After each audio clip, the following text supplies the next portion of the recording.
الرجيم. بسم الله الرحمن الرحيم.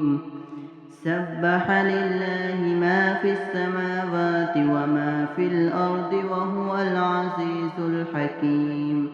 هو الذي أخرج الذين كفروا من أهل الكتاب من ديارهم لأول الحشر ما ظننتم أن يخرجوا وظنوا أنهم مانعتهم حصونهم من الله فآتاهم الله من حيث لم يحتسبوا وقذف في قلوبهم الرعب يخربون بيوتهم بأيديهم وأيدي المؤمنين فاعتبروا يا أولي الأبصار. ولولا أن كتب الله عليهم الجلاء لعذبهم في الدنيا ولهم في الآخرة عذاب النار. ذلك بأنهم شاقوا الله ورسوله ومن يشاق الله فإن الله شديد العقاب. ما قطعتم من لينة أو تركتموها قائمة على أصولها فبإذن الله وليخزي الفاسقين.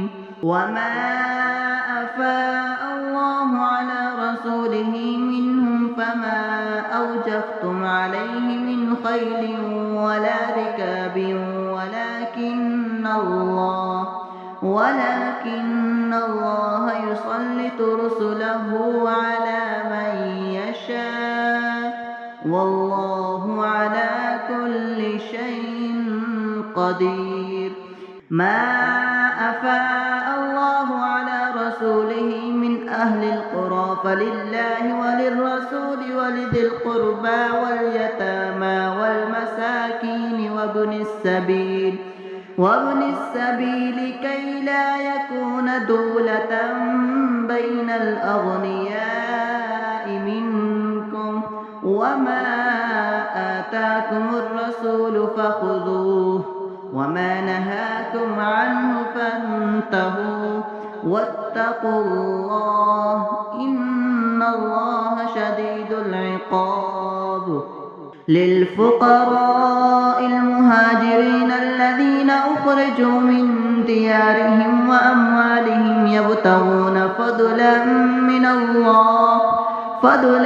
من الله ورضوانه وينصرون الله ورسوله أولئك هم الصادقون.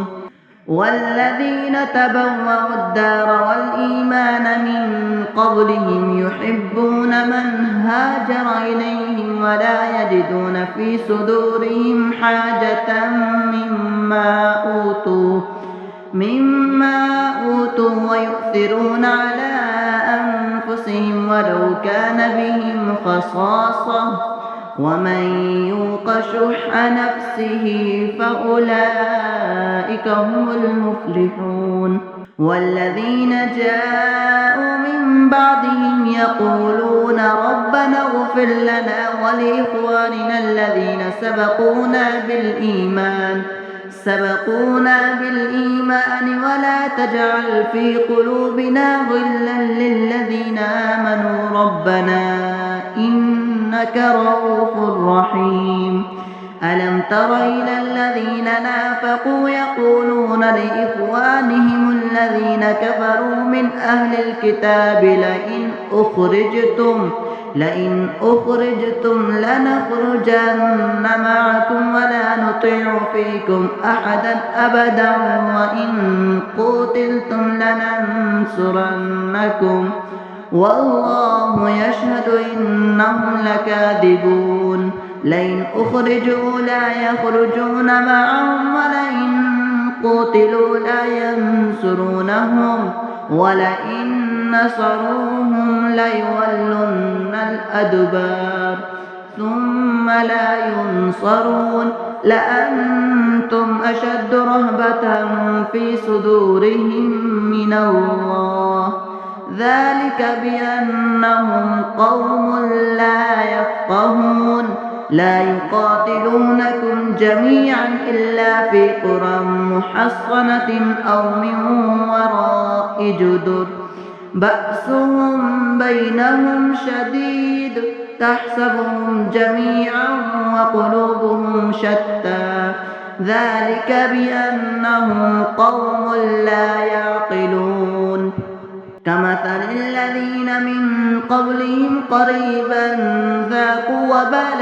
أمرهم ولهم عذاب أليم كمثل الشيطان إذ قال للإنسان اكفر فلما كفر قال إني بريء منك إني أخاف الله رب العالمين فكان عاقبتهما أنهما في النار خالدين فيها وذلك جزاء الظالمين يا أيها الذين آمنوا اتقوا الله ولتنظر نفس ما قدمت لغد واتقوا الله إن الله خبير بما تعملون ولا تكونوا كالذين نسوا الله فأنساهم أنفسهم أولئك هم الفاسقون